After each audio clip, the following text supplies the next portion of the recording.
I wanted to ask about crypto fraud because I'm sure you've heard about, what happened with Luna and the Terra ecosystem, and we've seen a lot with NFTs, as you mentioned as well too, where you have a lot of bad actors taking advantage of this new technology. So, do you have any thoughts on that? I mean, I guess, from my perspective, it's been very difficult to really determine what's good crypto versus bad crypto. And, a lot of people are anti crypto specifically because it's so easy to commit fraud using this new genre of anonymity and distributed systems.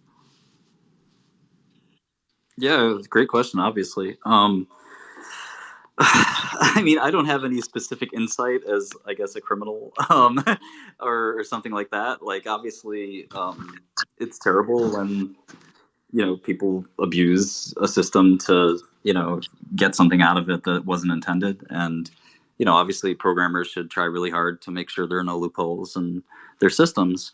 Having said that, I think it is also fascinating from the perspective of, like, you saw this Tornado Cash guy talking about how, like, he created a monster and he can't undo it, and it's basically this huge tool for money laundering, and he can't stop it. And the U.S. government's kind of like, all right, well, what do we do with this guy? He created, and his defense of it is really naive and kind of sweet, and innocent. He's like, oh, it's just code. Like, how much damage can code do? It's just freedom of speech. I mean, he really said that in an interview, and I'm like, man, after having, like, met 20 FBI agents at 6 a.m.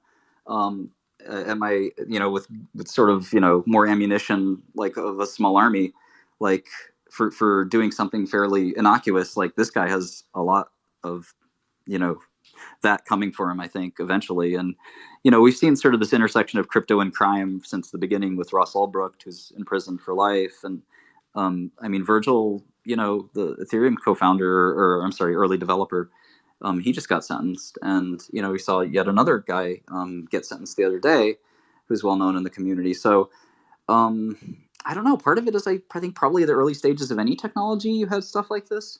So, it's hard to sort of, for me to sort of get my head around it, but it obviously is a black mark and a negative thing. And, I hope that, it goes away over time. But, at the same time, like, if you look at art and in general and how people have stolen art and have, like, the history of art and crime is, so intertwined that, like, I don't know, like, crime is almost a part of culture in general. Like, I'm not sure that crypto has its, like, disproportionate share of crime necessarily. I mean, it certainly seems like it does, but I don't know.